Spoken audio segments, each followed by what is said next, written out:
पहिलाच हे आहे त्याच्यामुळे एक भाकर तीन चुली याबद्दल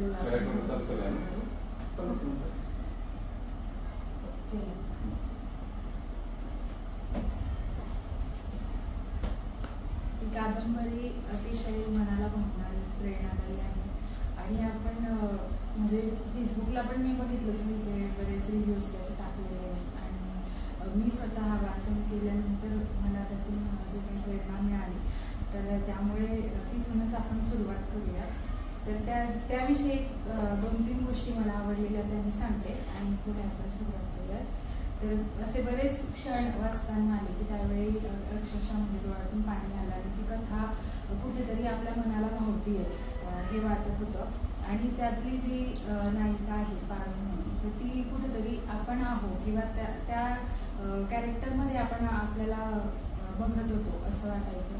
किंवा आता सुरुवातीला ते झालं वाचल्यानंतर ती कळायला लागली की मग असं वाटायला लागलं की ती त्या क्षणी ती काय करेल किंवा ती खंबीरपणे निर्भीडपणे तोंड देईल किंवा ती आता शांत बसेल हे मनात आधीच कुठेतरी आपण म्हणतो ना की आत्म्याचा आवाज असतो आपला आणि तो आपल्याला सांगून जातो. तर अशा पण काही वेळेला घडलं माझ्यासोबत. आणि त्यातली अजून महत्वाची गोष्ट ही वाटली की आपला जो काही आतला आवाज असतो आणि आपल्या आतलं जे जग असतं ते बदलण्यासाठी अशा काही कादंबरीचा किंवा अशा प्रेरणादायी कथांचा आपल्याला खूप छान म्हणजे त्याचा एक वाटा असतो आणि त्यातून आपलं आतलं मन जे आहे किंवा आपलं आतलं जग जे आहे ते बदलण्यासाठी खूप प्रेरणा आपल्याला मिळते. आणि अजून एक महत्वाची गोष्ट की ती कादंबरी वाचताना असं वाटत नव्हतं की ती एका पुरुषाने लिहिलेली असते. म्हणजे एखादी स्त्री आहे आणि ती स्वतःची व्यथा मांडली आहे किंवा एखाद्या स्त्रीनेच ती मांडलेली असावी असं इतकं समर्पक म्हणजे इतकं संवेदनशील ते सगळं होतं ते आहे. आणि अजून एक टेक्निकल त्यातली गोष्ट आवडली ती म्हणजे बोलीभाषा आणि प्रमाण भाषा या दोन्ही गोष्टींचा जो काही त्यात ताळमेळ घेतलेला आहे. त्याचबरोबर संवाद जो आहे बोलीभाषेतला घेतलाय आणि निवेदन प्रमाण भाषेतला तर त्याची अतिशय सुरेख अशी सांगड घातलेली त्यातून आपल्याला दिसली. तर इथूनच पुढे मला तुम्हाला हा प्रश्न विचारायचा आहे की एक भाकर तीन चुली हे लिहिण्याची प्रेरणा तुम्हाला कशी म्हणजे कुठून प्रेरणा मिळाली तुम्हाला की ते आपण लिखाण करावं आणि समाजापर्यंत पोहोचवावं. मुळातच एक भाकर तीन चुली या शीर्षकापर्यंत पोहोचण्यापूर्वीचा प्रवास खूप मोठा आहे. खूप मोठा कालपट आहे, खूप मोठा विशालपट आहे. परंतु आपण कॉलेज जीवनात काहीतरी असं अल्प लिहित असतो, कथा असतील कविता असतील हे लिहित असतो पण त्याला असं काही फार मोठ्या प्लॅटफॉर्मवर जावं असं कधी वाटत नसतं आपल्याला. पण एक काळ असा येतो, एक वेळ अशी येते की कुणीतरी आपल्याला सांगतो नाही रे याचं दीर्घलेखन होऊ शकतं.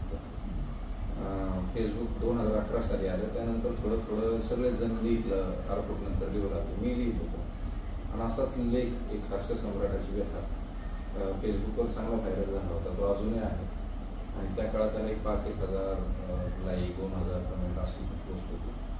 आणि मग अक्षरकिरणीचे बाळासाहेब भोंगडे जे आहेत त्यांनी ती कथा त्यांच्या अक्षरकिरणी मासिकेत छापली की महाराष्ट्रभर खूप चांगल्या पद्धतीने पोहोचली, लोकांना आवडली. खूप चांगल्या जाणकारांच्या मराठी साहित्यातल्या जाणकारांच्या प्रतिक्रिया आल्या. तुमच्यासारखी जी विद्यापीठात शिकणारी मंडळी, अभ्यास करणारी मंडळी त्यांच्या प्रतिक्रिया आल्या. डॉक्टर सुधाकर शेलारांसारखे दिग्गज समीक्षक समीक्षक असं म्हटलं की सर दीर्घलिखाण होऊ शकतात, कथा विजय चांगली ठीक आहे. ती प्रेरणा ते स्फुल्लिंग तेवढं ठीक होतं आणि हो लिहू म्हटलं परंतु लिखाणाला हात लागत नव्हतं. 4-5 वर्ष असेच गेलं आणि नंतर लिहायला लागलो तर ठीक आहे म्हटलं मी माझं लिहितोय, मी मला प्रोजेक्ट करतोय, मला हिरो करतोय, यातून काय मिळवायचं, मला माझं नाव पैसा काय मिळवायचं. तर त्याची उत्तर हो आली सगळे. म्हणजे मी स्वार्थी ठरलो ना. कारण स्वार्थी ह्यासाठी म्हणेल की पण ज्या आईनं मला घडवलं, ज्या वडिलांनी घडवलं, त्या ज्या आत्म्यांनी मला घडवण्यासाठी खस्ता खाल्ल्या त्या आत्म्याचं चरित्र मांडायचं कुणी. आतापर्यंत तुम्ही आता माझ्यापेक्षा जास्त शिकलेले आहात तर मराठीच्या सगळे जी काही मी पुस्तकं वाचली कथा कादंबऱ्या त्यात नायक किंवा नायिका ही येते 1 ते 1.5 पानातच समोर येते आणि होय मीच मीच ती आहे, मीच करिश्मा आहे, मीच देव आहे असं सांगत बसतो. तर मला ते खटकत होतं. म्हणून ते ज्या आत्म्याने चरित्र घडवलं त्याचं चरित्र मांडलं पाहिजे ह्या विचारानं मी वारलो. आणि मग मी तिचं मूळ शोधायला लागलो की आईचा जन्म कसा असेल काय. त्याच्या खोलात गेल्यानंतर खूप खूप असा वेदनांचा गाळ उपसावा लागला. दुःख, दैन्य, दारिद्र्य, ससेवडपड, अन्याय, अत्याचार, पुरुषी मानसिकता, अनिष्ट रूढी, परंपरा, आपल्या बहुजन समाजाला लागलेला अतिशय अंधश्रद्धेचा असेल, शाप असेल, स्त्रियांची कुसंबना असेल, हे सगळं शोधत शोधत तिच्या मुळाशी गेल्यानंतर खूप 10 गोष्टी समजल्या. आणि 6 महिने मी अक्षरशः ट्रान्समध्ये गेलो. याच्यासाठी संशोधन केलं पहिल्यांदा. जिथं जिथं ती गेली, तिचं आयुष्य व्यतीत झालं, तिथे तिथं अनवाणी फिरलो, उन्हात अनात, पावसाळ्यात, उन्हाळ्यात, की नेमकं काय जाणवतंय. मी गावाकडेच वाढलो, पण पुन्हा एकदा ते भोगायचं असेल, समजून घ्यायचं असेल तर ते मी जगलं पाहिजे. हे करून सगळं मग ते संशोधन करून पुन्हा मग लिहायला बसलो. 8.5 वर्षी कादंबरी, ऑफिस सांभाळून, काम सांभाळून, आणि त्यातून जे बाहेर आलं ते एक भाकर घेऊन सुटली. एक भाकर 3 सुटली. जेव्हा मी पण पहिल्यांदा ऐकलं किंवा आतापर्यंत जे पुस्तक मी ज्यांच्यापर्यंत पोहोचवलं किंवा ज्यांनी ते पुस्तकाचं शीर्षक पण बघितलं, प्रत्येकाच्या मनात प्रश्न येतो की एक भाकर 3 सुटली म्हणजे काय नेमका. पण ऍक्च्युली काय होतं की त्याच्या शब्दांचा अर्थ शोधायला जातो, त्या शब्दांच्या अर्थामागे जातो, पण मधीचा अर्थ त्याचा वेगळा आहे. पण हे जेव्हा कादंबरी मी वाचायला लागले आणि वाचल्यानंतर मग त्याचं हे कळायला लागलं आणि काही तुमच्या मुलाखती वगैरे ऐकल्या त्यावेळेस पण मग की 3 म्हणजे त्या चुलीला जी आहे ती संसाराची उपमा दिलेली आहे. भाकर म्हणजे ती स्त्री आहे, ती 3 संसार तिचे म्हणजे होऊन परत पुन्हा पुन्हा हे झाला. तर त्या म्हणजे ते कसं तुम्हाला सुचलं आणि खूप समर्पक ते शीर्षक वाटतं. तर कशी त्या शीर्षकाचा जन्म कसा झाला? शीर्षकाची सुद्धा गोष्टच आहे. माझी सवय आहे की मी कुठलेही पुस्तक लिहिण्याआधी शीर्षक ठरवून लिहित नाही. जे लिहितो ते लिहित राहतो आणि त्यातून काय शेवटी ध्वनित होतंय त्याचा विचार करतो. तसं ज्याचं झालं, माझ्याकडेच अजूनही नोटबुक आहे जी काही टिपणं काढलेली.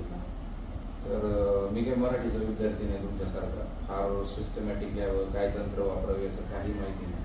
मी टेक्निकल क्षेत्रातला माणूस आहे. अनुभवातून लिखाण.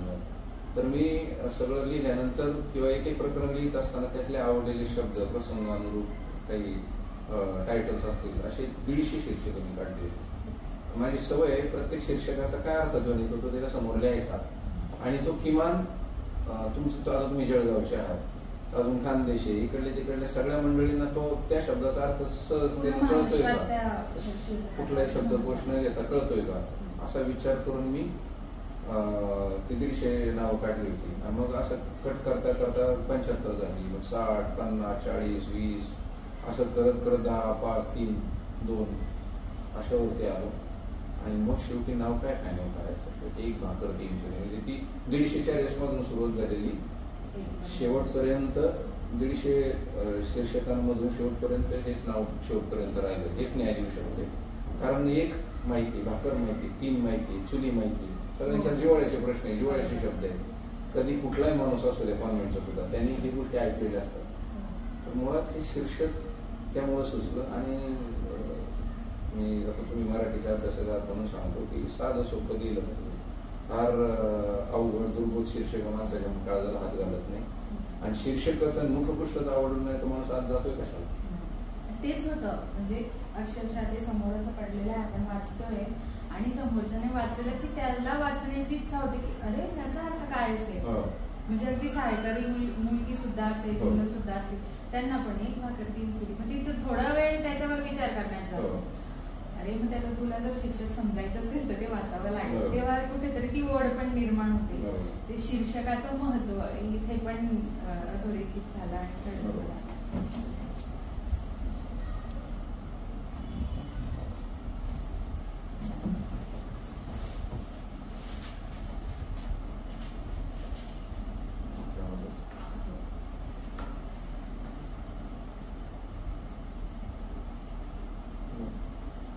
तर त्याच कादंबरीबद्दल जो एक मुद्दा मला आवडलेला, मी जे म्हणाले तुम्हाला की बोलीभाषा आणि प्रमाण भाषेची सांगड अगदी व्यवस्थितपणे त्यात घातलेली आपल्याला दिसली आहे. म्हणजे आपलं जे काही आहे, आपली बोलीभाषा, तिथे आपला स्वाभिमान किंवा आपला अभिमान तो आहेच, ते जतन करून पण आज जगामध्ये ज्याला काही महत्त्व आहे किंवा जे प्रसारित केलेलं आहे, जे प्रगत आहे, त्याला पण आपण आत्मसात करायचं आणि त्यांची सांगड घालायची. हा प्रवास कसा झाला किंवा म्हणजे बालपण तर तुमचं बोलीभाषा आणि त्या सगळ्या गावाकडे गेलं आणि आज आम्ही बघतो एक लेखक म्हणून आणि आज ती कादंबरीच्या रूपाने परत तुम्ही आमच्या समोर आलात. तर ते प्रमाण भाषा किती शुद्ध व्यवस्थित त्यात मांडलेली आहे आणि बोलीभाषा तर आधीपासून जन्मापासून होती. मग ह्याची सांगड कशी घातली गेली आणि हा प्रवास कसा झाला? पहिली गोष्ट आहे, प्रमाण भाषा तुम्ही 5 वेळा हा शब्दोच्चार केला. तर ठीक आहे, तुम्ही मराठीच्या अभ्यासक आहात, MA करताय, तर प्रमाण भाषा हे बरेच वर्ष व्याख्यानात अनेक ठिकाणी ऐकत असतो. तर मला फार त्याची संज्ञा करता आली नाही, व्याख्या करता आली नाही. माझं एकच आहे, आम्ही जे बोलतो ना तीच प्रमाण भाषा. आज तुम्ही जळगावची, तुम्ही ते अळळा काही ड बोलता, असं काहीतरी अहिराणी भाषेत बोलतो, हा तिकडे. तर अशा काही गोष्टी त्यांची ती प्रमाण भाषा आहे ना. पुण्यात येऊन त्यांना आपण प्रमाण भाषेत बोलत नाही असं नाही म्हणू शकत. कारण तुम्ही जी बोलता तीच भाषा असं प्रमाण भाषा असे नाही. अहिराणी तुमची जळगावची असेल, खानदेशची असेल, मानदेशची असेल, अशा बऱ्याचशा भाषा आहेत. तर जो जी बोलतो ती प्रमाण भाषा असं माझं समज आहे. आणि त्यात निवेदनाची जी भाषा आहे ना ती तीच आहे जी मी बोलतो.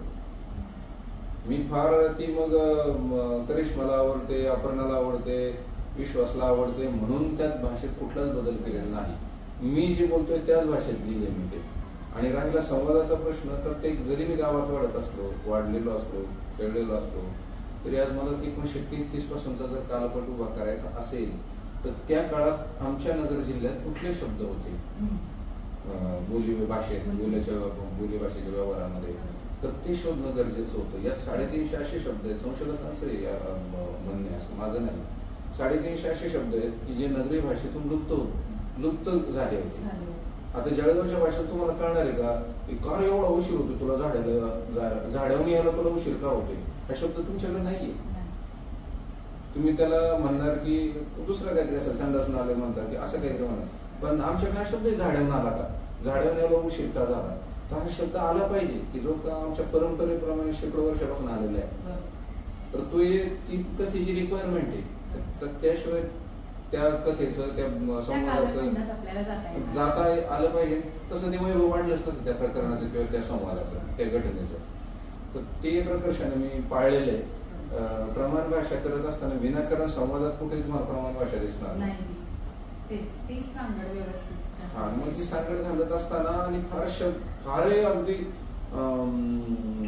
जुन्या काळातले शब्द जर लिहिले असते तर मला खूप फोन आले असते याचा अर्थ किंवा शब्दाची ती काही सूची जोडता शेवटी, शब्दसूची, संदर्भ सूची किंवा काय ते जोडावं लागलं असतं आपल्याला.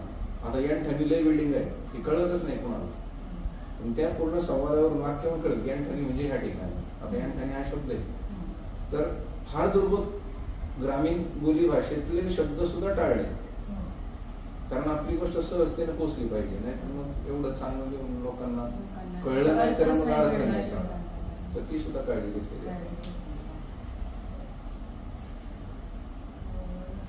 आतापर्यंत 3 पुस्तके आपली प्रकाशित झालेली आपण बघितली. त्यातलं सगळ्यात पहिलं पुस्तक म्हणजे कविता संग्रह, सगळं लिहून टाकलं पाहिजे. त्याच्यानंतर मग एक पेन्सिल आणि ही कादंबरी आणि मग मेंदूची मशागत हा एक कथासंग्रह आपण बघितला.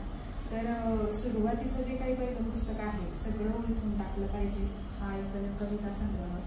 आणि त्यात साधारणपणे तुम्ही जे दारिद्र्य आहे किंवा गरिबी आहे तर ह्या सगळ्या गोष्टींना वाचा फोडलेली आहे आणि त्यातून मग एक जाणीव निर्माण करण्याची जनसामान्यांमध्ये की जे काही आपल्यावर अत्याचार होत असतील किंवा आपल्याला आज जे काही विडंबना होत असेल तर ह्यातून एक त्याला शब्दाचं स्वरूप देण्याचा तुम्ही प्रयत्न केलाय. तर त्याचा प्रवास कसा झाला आणि ते कसं निर्माण झालं? कविता संग्रह आपलं पहिला होता त्यामुळे त्याच्यावर अधिक शब्द मिळाले. कारण कविता लिहायला सुरुवात केली तो काळ असा 8वी 9वीचा आहे माझा. त्यावेळेचे विषय असतील, आकलनाप्रमाणे विषयाने मांडणी होती, पण त्याच्यात प्रगल्भता येत गेली. नंतर सामाजिक कविता चांगल्या पद्धतीने आल्या. आता तुम्ही म्हटलं की गरिबी, दैन्य, दारिद्र्य अनेक गोष्टीवर असर ओढलेला आहे. तर मला अनेक जण म्हणजे कविता लिहून काय होतं, कविता लिहून काय होतं असं जर म्हटलं असतं तर जगात सगळ्यात जास्त कविताच लिहिल्या गेलेल्या आहेत. साहित्यातला सगळ्यात लघुरूप असलेला हा प्रकार, साहित्य प्रकार आहे, सगळ्यात लोकप्रिय आहे, तितकाच अवघड प्रकार आहे. जो उठतो सुटतो कविता करतो, परंतु सगळेच कवी लोकप्रिय होतात का? अजूनही कुठल्याच बालकवीला नाचरे मोरा आंब्याच्या वनात हेलीत आले नाही इतकं साधं सोपं, की जो बालवाडीतला मुलगा म्हणतो 90 वर्षाचा म्हातारा म्हणतो, इतकं साधं सोपं कोणाला लिहित आले नाही. त्यामुळे साधं सोपं जर लिहिलं तर ते आवडतं. ते सगळं उठून टाकलं पाहिजे म्हणजे आपण केलं. आणि लोक म्हणतात कवितेने काय नाही, कवितेने हातात तलवारी घ्याव्यात, तोफगोळे घ्यावे, बंदुका घ्याव्यात आणि व्यवस्था उलटून टाकावी असं नाही. किमान तुमच्या कवितेच्या ओळीनं, तुमच्या मांडणीनं प्रस्थापित आजूबाजूच्या भोवतालातल्या प्रश्नांना धार तर आपण देऊ शकतो, काहीतरी करू शकतो. आपण परिवर्तनासाठी थोडीशी स्फुल्लिंग तरी भेटू शकतो. एवढं केलं तरी पुष्कळ. बाबासाहेबांचं वाक्य आहे ते आठवलं मला, गुलामाला गुलामाची जाणीव करून ती जाणीव जी आहे ती कशाच्या मार्फत तरी व्हायला पाहिजे ना. त्याच्यासाठी कोणीतरी करून द्यायला पाहिजे. तर आपण पोहोचण्याचं ते एक माध्यम आहे की कवितेच्या रूपातून किंवा कथांच्या वेगवेगळं आपलं साहित्य जे आहे ते माध्यम आहे.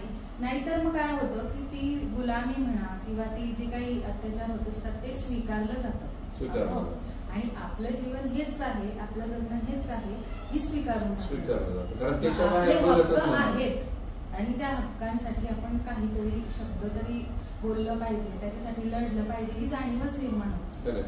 तर ती जाणीव निर्माण करण्याचं काम मी कविता किंवा जे पण काही साहित्य असतं ते करत असतं. तर त्यानंतरच आपण बोललो की एक भागात 3 चुली ही कादंबरी आणि ती अतिशय लोकप्रिय झालेली आणि प्रत्येकाच्या मनात म्हणजे प्रेरणास्थान तिच्याविषयी आहे. अजूनही तुम्हाला येतच असतील त्याच्याबद्दलचे रिव्ह्यूज. आणि त्याच्यानंतर ते जे पुस्तक आहे मेंदूची मशागत, हे एक छोट्या छोट्या त्या कथा आहेत, पण ज्या रोजच्या आयुष्यात ज्या काही घडणारे प्रसंग असतात त्याच ते 3 ते 4 काय म्हणतात पानांमध्ये तुम्ही रोजचे जे प्रसंग आहेत ते दिसतात. तर त्यात एक साधेपणाने आणि समाधानी जगण्याचं मंत्र असं मला त्या प्रत्येक शीर्षकाचं वाटतं. कारण तुम्ही त्यात दिलेलं आहे की ते मला आठवणार नाही, पण असे बरेचसे विषय आहेत की वाचनाबद्दल पण तुम्ही हे घेतलेलं आहे. स्त्री कशी कष्ट करत असते आणि आपल्या पूर्ण जगाला घडवत असते याच्याबद्दलचं तुम्ही दिलेलं आहे. फ्लेक्स बद्दल तुम्ही काहीतरी अजून घेतलेलं की जेणेकरून लोकप्रियता लोकांच्या मनात किती घर करून बसलेली आहे, तर त्याच्यावर पण तुम्ही फ्लेक्स असा शब्द फ्लेक्स जीवी लोक असे. तर ते सगळे शीर्षक म्हणजे एक असा मंत्र वाटतो की तो मंत्र जर आपल्याला त्याचा अर्थ कळला आणि तो जर जीवनात आपण उतरवला तर त्यातून आपल्याला पुढे जाण्यासाठी आणि रोजचं जीवन पण समाधानी आणि सुखी कसं जगावं हे आहे असं वाटतं. तर ते कथांचे शीर्षक खूप मला म्हणजे समर्पक वाटले. तर त्याच्याविषयी पण त्याच्या प्रवासाविषयी थोडंसं. मुळात काय झालं माहिती का, माणसांना प्रेरणादायी पुस्तकं हे जे मोटिवेशनल आहेत ना अशी पुस्तकं फक्त इंग्लिश भाषेतच असू शकतात असं एक आपल्या मराठी वाचकांचा गैरसमज झालेला आहे. त्याच्यामुळे काय होतंय, इतर भाषेतली मराठीमध्ये अनुवादित झालेली पुस्तकं सगळेजण वाचतात. ठीक आहे, मी काय म्हणतोय, तुम्हाला कोणतरी अमेरिकेतला किंवा ते जर्मनीतला एखादा आदर्श वाटणं स्वाभाविक आहे, त्यात गैर नाही. पण आपल्या आजूबाजूला आदर्श नाहीत का? आदर्श जवळचे असले तर आपल्याला त्यांना भेटता येतं. आज मी जर जर्मनीचा लेखक असतो तुम्हाला भेटू शकलो असतो का? तर नसतो भेटू शकलो. तर आदर्श जवळचे असतील तर त्यांचा प्रवास जाणून घेता येतो, त्यांच्याशी दूज करता येतं, मनात आलेल्या प्रश्नांना मनमोकळेपणाने उत्तर मागता येतात त्यांच्याकडून. आणि आदर्श म्हणजे काय, फार मोठा उद्योजक आदर्श असतो का? तोच असतो असं नाही. अहो, एखादी खेडेगावातली एखादी विधवा स्त्री नवरा गेल्यानंतर कधी हारत नाही, कुणापुढे पदर पसरत नाही, पण तिच्या पदरात असलेल्या 4 लेकरांना ती समर्थपणे वाढवते, शिक्षण देते, मोठं करते, पायावर उभं करते आणि समाजात एक आदर्श म्हणून पुढे येऊ शकते, पण तिला आपण आदर्श मानत नाही. का मानत नाही? माझा हाच प्रश्न व्यवस्थेला किंवा या सगळ्या वाचकांना. आणि नेमकं तेच या पद्धती आपण यात मांडलेले. ज्या वेळेस त्या स्त्रीच्या तोंडात, एका स्त्रीच्या तोंडात 4वी-5वी मुलगी झाली म्हणून तोंडात वरवंटा मारला जातो, तरी ती म्हणते माझ्या नवऱ्याला अटक करू नका. एवढी नवऱ्यावरली निष्ठा. आणि घरी जी आता नुकतीच बाळंतीण झालेली 4-5 तासापूर्वीची मुलगी, घरी तिला भूक लागली असेल म्हणून तिला जाऊन पाजायचंय अशा भावनेने ती घरी पडणारी माता या आदर्श नाहीत का आपल्यासाठी? किंवा एका रात्रीत झोपू दे बाबा स्वार भेटला म्हणून असं सांगणारा तो पोलीस पुठ्ठा देतो स्वतः त्या मुलाला की माझ्यावर भरतीच्या वेळेस वेळ आली होती, तुझ्यावर आलेली, ही वेळ निघून जाईल म्हणणारा पोलीस आदर्श वाटत नाही का? आणि रील आहे, ती रील नावाची राक्षसीने, त्या रील बाई त्या बीडमध्ये एका मुलानं बापाचा फोन केला ऍपलच्या फोन बाई, कारण मला रीलसाठी ऍपल पाहिजे म्हणून. हा, ती रील नावाची राक्षसीने.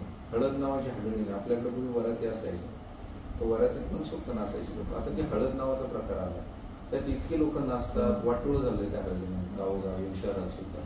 तर हे सगळं मांडायचं कोणी? आणि हे माझा मुळात लिखाणाचा पहिल्यापासून उद्देश आहे की आपल्याला पुरस्कार मिळाले नाही तरी चालते, पैसे नाही मिळाले तरी चालते, पण आपल्या लिखाणामुळे मेंदूची मशागत मात्र झाली पाहिजे. म्हणून मेंदूची मशागत नावाचं एक पुस्तक आपण लिहिलं. त्याचं नावच ते ठेवलं आणि नावही साधंच ठेवलं. त्यात फार असं क्रिएटिव्ह, फार फॉरेनरचं नाव, काहीतरी पॉझिटिव्ह थिंकिंग असं काही नाही. थेट मेंदूची मशागत ठेवायचं कारण त्यात तशाच पद्धतीचे आपण लिहायचं. आजपर्यंतचं जे काही तुम्ही साहित्य आहे ते 3 पुस्तकं जे काही आपण बघितली की सगळं उलटून टाकलं पाहिजे, एक म्हणजे 3 चुली, मेंदूची मशागत, ही सगळी कुठेतरी तुमच्या अनुभवातून बाहेर पडलेलं ते साहित्य आहे. पण आपण लेखकाकडे 2 गोष्टी खूप महत्त्वाच्या असतात, ती म्हणजे एक संवेदनशीलता आणि दुसरी असते कल्पनाशीलता. तर अनुभवाच्या व्यतिरिक्त आपण वेगवेगळ्या विषयात किंवा निसर्ग असेल किंवा काही वेगळ्या समस्या असतील की ज्या आजपर्यंत आपण स्वतः नाही अनुभवल्या पण जगात आहे, तर अशा कुठल्या विषयांवर लिखाण तुम्ही करू इच्छिता का किंवा करण्याचं तुमच्या मनात आहे? आता पहिली गोष्ट, एक भाकर 3 चुली ही गोष्ट लोकांना अपुरी वाटते. शेवटचं पान वाचल्यानंतर की पुढे काय झालं, तुम्ही अजून का लिहिलं नाही? अजून लिहिलं असतं ते 750 पानं झाली असती आणि तो वाचन क्षमता कमी झाली असं लोक म्हणतात, पण त्या काळात ते 450 पानांचं वाचणं म्हणजे आपल्यासाठी खूप मोठी गोष्ट आहे. तर पहिली गोष्ट, याचा सिक्वेल कम्प्लीट करणं गरजेचं आहे, कारण पुढची खूप मोठी गोष्ट आहे आणि त्याचं लिहायचं काम चालू आहे. ती फार वेदनादायी गोष्ट आहे माझ्यासाठी लिहायला, आणि मी लिहू की नको ह्या विचारांवरती पर्यंत आलेलं आहे. 26 पर्यंत पुस्तक मला द्यायचं वाचन, कारण आता आपल्याकडे 3000 प्रतींचं बुकिंग घ्यायचं. प्रश्न होताच पुढे. तर पण लिहायचंय, याचा सिक्वेल लिहील असं वाटतंय मला. जरी फार मोठं पुस्तक लिहिलं नाही तरी लिहिल, कारण काय होतंय, दमशकचं पुस्तक लिहिता. आणि तो 4था प्रोजेक्ट होईल. आणि 5वं पुस्तक एक नंदा नावाची कादंबरी, जी आत्ताच्या काळातली तुमच्या वयाची स्त्री आहे, जी कुटुंबातच पिसलेली, जशी पारवी तशी, तर तिच्या संघर्षाची गोष्ट आहे. ती कशी राहते, कसं जगते, मुलाला कसं वाढवते, तिच्यावर हा पुरुषसत्ताक समाज किती संकट आणतो, तिच्यावर स्त्री म्हणून कसा बघतो. तर ती एक फार महत्त्वाची कादंबरी येणार आहे येत्या काळामध्ये. आणि त्याच्यानंतर अजून एक तशीच एक कादंबरी, जी 150-200 पानाचीच असणार, ती सुद्धा एका मुलीची 18 ते 26 याच वयातल्या तिच्या गोष्टी, जशी पहिली. आणि एक कविता संग्रह, ज्याला आई कळली त्याला बाई कळली, आपले स्त्री केंद्रित किंवा स्त्रीवादी लिखाण सगळं. आणि शेवटी आपल्याला सूत्रसंचलन कसे करू नये हे पुस्तक लिहायचं, कारण मी त्या प्रांतात आहे आणि लोक कसंही करतात, त्याच्यामुळं मग मला ते लोक प्रभावी सूत्रसंचलन वगैरे असं न करतात, सूत्रसंचलन कसे करू नये असं एक पुस्तक लिहायचं. आणि हे सगळं वय वर्ष 50 व्हायच्या आत लिहून रिकाम व्हायचं, कारण नंतर आनंद घ्यायचा त्या पुस्तकाचा.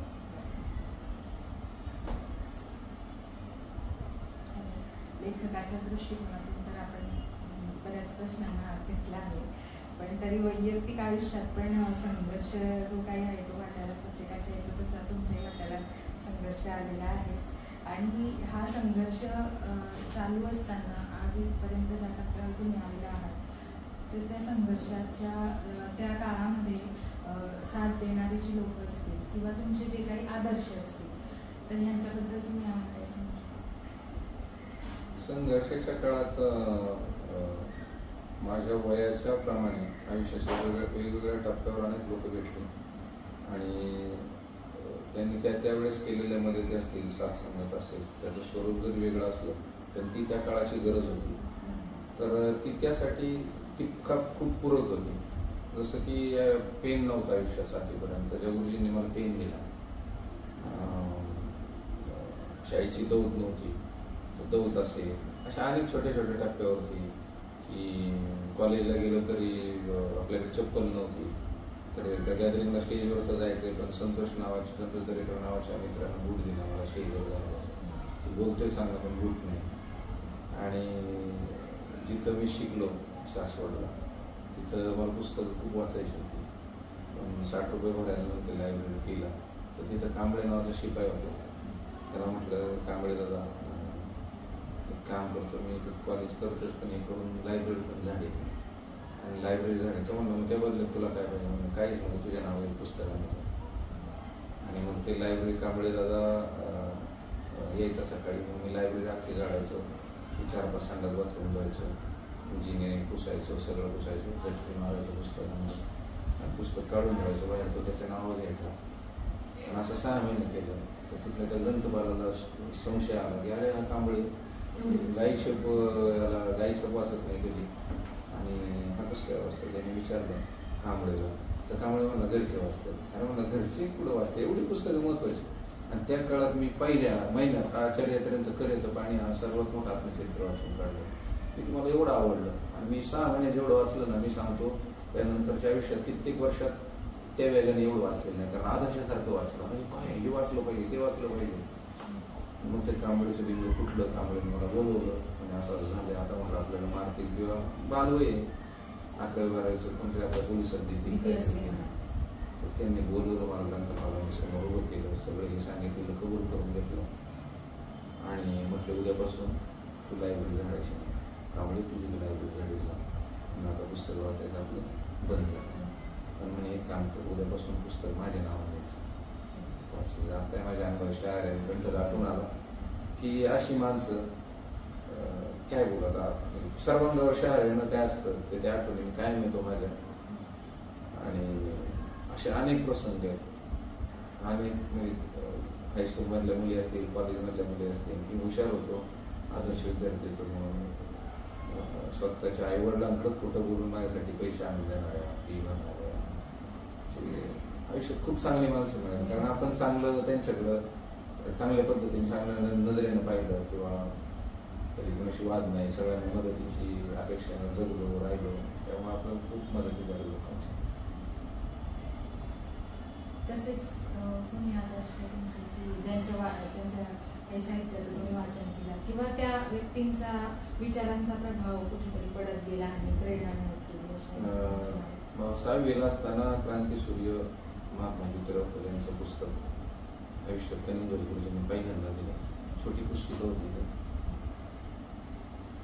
मी आजही सांगतो प्रामाणिकपणे, ते पुस्तक जर माझ्या आयुष्यात आलं नसताना तर मी देवाजिंदळ म्हणून पुढे आलोच नसतो. कारण ती क्रांती होती. तुम्ही म्हटलं नवरा तिथे आपण दिले तरी हा माणूस पुढे जाऊन स्त्री शिक्षणासाठी काम करतो, त्यांच्या जोडीला बायकोला घेतोय, त्यांनी बायकोला घेतले. पण माझ्या पाठीमागं सावित्री बनवून उभी राहणारी माझी आई. मी आईला म्हणलो तुझं पण नाव पुस्तकात येईल असेल, तुम्ही कसं काय बघा. सावित्रीने नाही तर खूप काम केलं म्हणून त्यांचं नाव पुस्तकात आलं, तुझं येईल. आणि त्यावेळेस मलाही माहित नव्हतं, मी बाळगत बोलत होतो साहेबाला. पण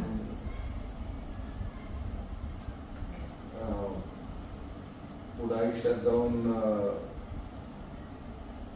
त्याच्यावर एवढं मोठी गोष्ट लिहिली असं मला त्याही काळात वाटलं नव्हतं. पण त्या पुस्तकाने क्रांती केली, कारण मेंदूची मशागत केली खऱ्या अर्थाने. आणि आईचं नाव तुला म्हणलं होतं ना, तुझं पुस्तकात येईल आलं. पुस्तकात त्या अनेक ठिकाणी आलं, अनेक पेपरात आलं, पुस्तकात आलं, टीव्हीवर गेलं. तर आचार्य यात्रेंचं साहित्य माझ्या जीवनात खूप मोठा बदल करून गेला. की तुम्ही हसवले पाहिजे, रडवले पाहिजे, संवेदनशील झालं पाहिजे, परकडे असलं पाहिजे.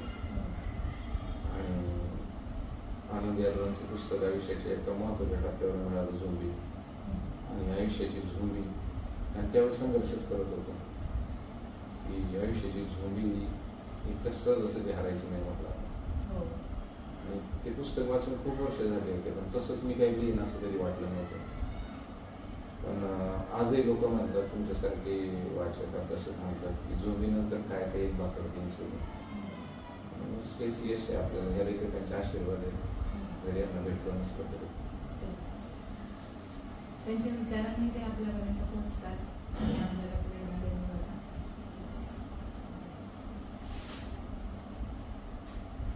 साधारणपणे बालपणीचा काळ जो आहे, 7वी पर्यंत साधारण 5 झालात आणि मग नंतरच्या जोडीला ॲडमिशन पुढे गेला.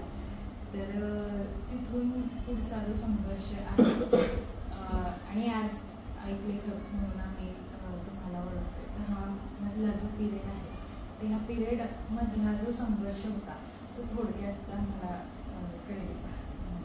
कसा तो प्रवास? पुढल्या पुस्तकात सविस्तरपणे तो मांडणार आहे. पण एक भाकर तीन सुली वाचताना तुम्हाला किती वेळा रडू आलं तुम्हालाच माहिती.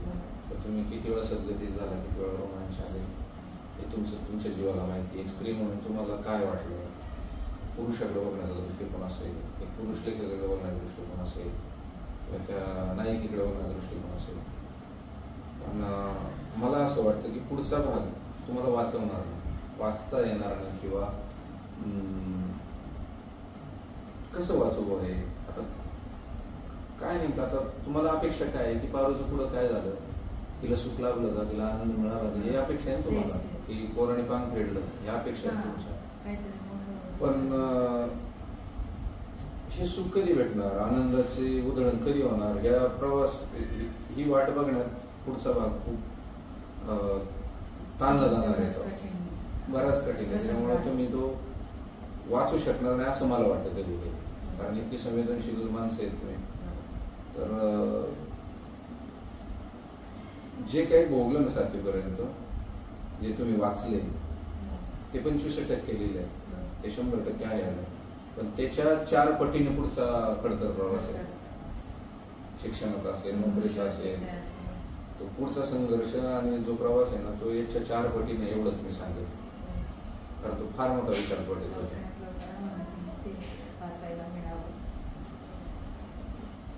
आता ऍक्च्युली असं होत आहे की आपण म्हणतो AI-चं जे काही सुरुवात आहे, आणि आता ते ChatGPT म्हणा किंवा AI-चे जे काही टूल्स आहेत, तर ते अक्षरशः एक पटापट आपल्याला एका सेकंदामध्ये सगळं रेडी करून मिळतं. की त्यासाठी आपण लहान असताना, किंवा तुमची तर म्हणजे अजून पिढी आहे, पण आम्ही सुद्धा लहान असताना त्या छोट्या छोट्या गोष्टींसाठी आम्हाला खूप संघर्ष करावा लागायचा.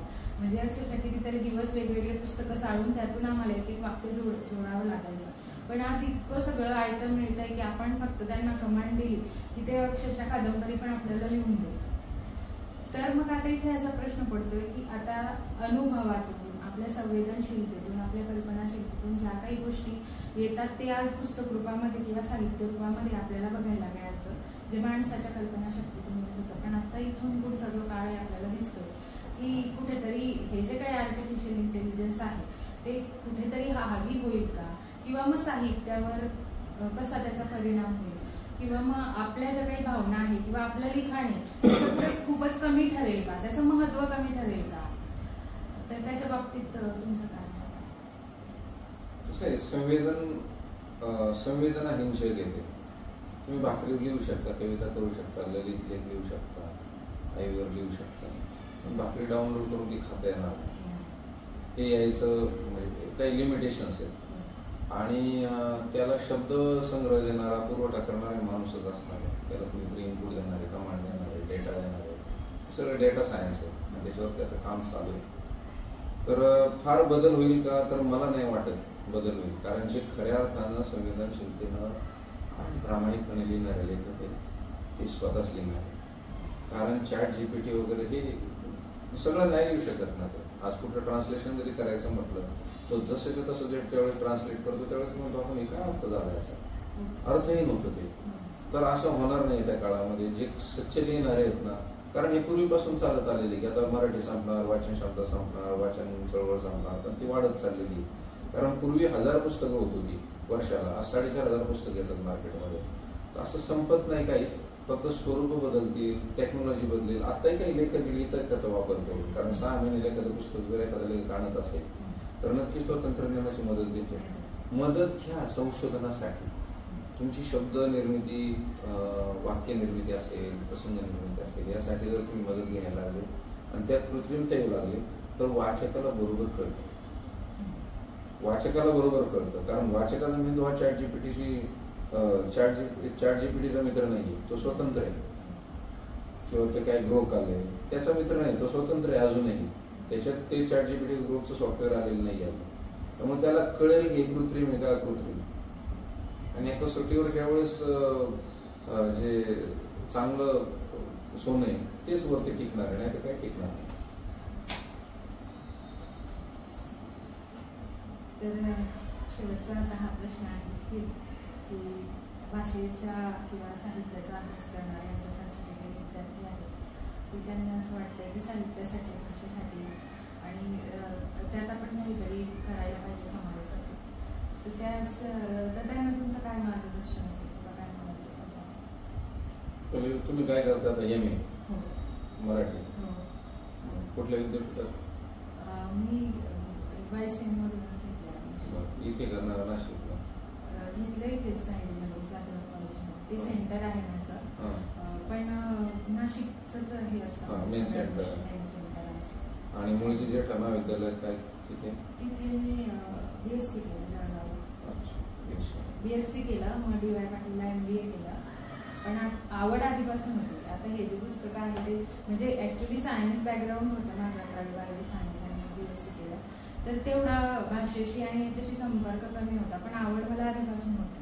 त्याच्यामुळे मग ते छोटे छोटे लेख वगैरे लिहिणं कॉलेजच्या मासिकांमध्ये, याच्यामध्ये, नियतकालिकांमध्ये वगैरे ते होतं. पण मग आता आवड जोपासायची आणि अजून त्याचा थोडा अभ्यास झाला पाहिजे, त्याच्या गोष्टी कळल्या पाहिजे, म्हणून मग मी आता मागच्या वर्षी मला वेगळं शिकताना आलं तुमच्या एवढं. आपला प्रश्न काय होता भाषेच्या अनुषंगाने विद्यार्थ्यांसाठी तुमचं काय मार्गदर्शन असेल? म्हणजे भाषा कुठली असावी नसावी काय म्हणजे नेमकं काय? नाही, भाषा कुठली असो. आता मी विद्यार्थी आहे तर मी भाषेची विद्यार्थी आहे, जरी मी कुठल्याही भाषेची असेल. आता जसं आपण म्हणतो की म्हणजे माझं असं मत आहे, आणि हा जो झगडा मी बघते की हिंदी, मराठी, इंग्लिश, मग ते जे मराठी हे करतात ते म्हणतात की इंग्लिशची घुसखोरी नको किंवा हे नको, तर तो झगडा मला तसं वाटतो की तो चुकीचा आहे. भाषा ही प्रत्येक त्या प्रांताची आहे आणि ती बोलणारी लोक आहे. प्रत्येकाला आपल्या मदर टंग किंवा आपल्या मातृभाषेचा हा आदर असणार आहे. तर जसं आपलं शरीर आहे तसं जग आहे. मग आता पण आपण जर म्हटलं की एखादा कार्डिओलॉजिस्ट आहे तोच खूप महत्वाचा आहे, त्याच्या पुढे जो काही दातांचं हे करणार आहे किंवा ऑफ्थॅल्मॉलॉजिस्ट आहे डोळ्यांचं ENT करणार आहे तो त्याच्या पुढे काही महत्वाचा नाही. तसं नाहीये. जर तुमचं नाकाचं काम असेल तर तुम्हाला नाकाच्याच डॉक्टरकडे जावं लागणार आहे, हृदयाचं आहे तर हृदयाच्याच डॉक्टरकडे जावं लागणार आहे. पण तसं म्हणायला गेलं तर त्यावेळी तोच तुमच्यासाठी महत्वाचा असणार. तर तसंच आहे की तशीच पूर्ण जग हे जे काही माणसांनी बनलेलं आहे तर त्या समाजाची ती भाषा आहे. आपण आपल्या भाषेचं जतन तर करावंच, पण इतरांच्याही जेवढ्या भाषा आपल्याला शिकता येतील तेवढा शिकण्याचा प्रयत्न करावा. नाही जरी शिकता आला तरी आदर तरी करावा, एवढं असं माझं मत आहे. तर ओव्हरऑल कुठल्याही भाषेचा विद्यार्थी असेल किंवा ज्याला भाषेची आवड आहे आणि भाषेतून आपल्याला जर काही साहित्य असेल किंवा भाषेच्यासाठी आपल्याला काही करावं असं वाटत असेल तर काय आपण करायला पाहिजे किंवा लिखाणाच्या संबंधावर पहिली गोष्ट ज्या भाषेवर प्रभुत्व आहे त्या भाषेत तुम्ही लिहिलं पाहिजे, बोललं पाहिजे. तारा भावळकर मॅडमने फार महत्वाचं स्टेटमेंट केलं की जी भाषा बोलली जाते तीच भाषा टिकली जाते. तर यासाठी आपण जाणीवपूर्वक प्रयत्न केले पाहिजे. ते सुरुवात स्वतःपासून केली पाहिजे, कुटुंबापासून केली पाहिजे. बरोबर. आज पोराला आपण एलिफंट म्हणतो, बाहेर गेला हत्ती म्हणतो, तर त्याचं व्यक्तिमत्व दुभंगून जाते. तो म्हणतो नाही तुम्ही आधी एलिफंट म्हणता चित्रामध्ये ना, आता हत्ती का म्हणता. हा फरक सांगत असताना त्याला ते समजून सांगितलं पाहिजे. इंग्लिश आहे, हिंदी आहे, मराठी आहे, यातले फरक सुद्धा आपल्याला समजून सांगावं लागते. आणि ज्या भाषेवर प्रभुत्व आहे ती त्या भाषेत आपण लिहिलं पाहिजे, बोललं पाहिजे, तिचा प्रचार प्रसार केला पाहिजे. कारण शेवटी त्यात चांगल्या पद्धतीने व्यक्त होऊ शकतात. येत्या 20 वर्षानंतर मराठी भाषा किंवा कुठलीही रिजनल भाषा असेल, प्रादेशिक भाषा असेल त्या राज्याची, ती प्रत्येक भाषा सर्वोच्च ठरणार आहे त्या भागामध्ये. तुम्हाला कुठलीही भाषा येऊ दे, इंग्लिश, हिंदी, जर्मन, पण ती तुमची प्रादेशिक भाषा असेल ना, ती तो माणूस ज्याला येणार आहे ना ती भाषा, तो माणूस सर्वश्रेष्ठ ठरणार आहे. कारण सगळं आता इंग्लिशचं पे कॉन्व्हेंट हे असं सगळं कारण येतच नाही. 7 म्हणलं तर कळत नाही, 8 म्हणलं तर कळत नाही. तर हे न कळल्यामुळे ना येत्या काळात मराठीचे क्लासेस सुरू होणार आहेत, मराठी भाषेचे क्लासेस, जर्मन, आता जापनीज वगैरे लँग्वेज. आणि ती वेळ फार दूर नाहीये. आणि कोणासाठी, आता पुढच्या पिढीसाठी शिकवलं लागणार आहे. आणि ते होऊ नये म्हणून जाणीवपूर्वक प्रयत्न आपल्याला सुरूच ठेवावा लागणार आहे. कारण सगळे त्या माध्यमात नाही ना. जेवढे विद्यार्थी खाजगी शाळेत शिकतात त्याच्या 10 पटीने विद्यार्थी मराठी शाळेत किंवा रिजनल लँग्वेजच्या शाळेत शिकतात. तर ती मुलं ती भाषा टिकवणारच होती. पुढे इंजिनिअरिंगचे माध्यम, इंग्लिश माध्यम असेल किंवा कुठलं मेडिकल्स असेल, ते पुढे गेले असणारच आहे. पण 10वी 11वी पर्यंत जे आहे ना, ते मराठी माध्यमातून जाणारे मुलं ती गोष्ट टिकवणार आहे. आणि मग ह्या महाविद्यालयीन विद्यार्थ्यांसमोर काय आहे की तुम्ही आतापर्यंत जे संचित केले ना ते असं उतरवा नाही. मी पुढे टेक्निकल एज्युकेशन घेतलं, पण तुमच्याकडे जे ते तुम्ही एक डॉक्युमेंटेशन करताय, ऐतिहासिक दस्तावेज हा भाषेचा, आणि तो लिहिण्यासाठी तुम्हाला विचार करावा लागला. आणि पुढे वाचक पण विचार करणार आहे. म्हणजे भाषेचं किंवा शब्दी हस्तांतरण आहे ते कंटिन्यूस चालू राहणार आहे. आणि ते विद्यार्थ्यांनी करावं. कारण आपली मराठी भाषेला फार शेकडो वर्षांचा इतिहास लिहिलेला, चरित्र त्याचा उल्लेख आहे. त्यामुळे संवर्धन करावं, वैभव वाढवावं. तुमच्यासारखं मराठी अभ्यासकांनी त्याच्यावरती छान पद्धतीने लिहावं अशी माझी अपेक्षा आहे. धन्यवाद सर, तुमच्याशी बोलून खूप छान वाटलं. तुमचे अनुभव ऐकले, तुमच्याकडून मार्गदर्शन मिळालं, ते नक्कीच मुलाचा प्रेरणादायी ठरेल. धन्यवाद. धन्यवाद.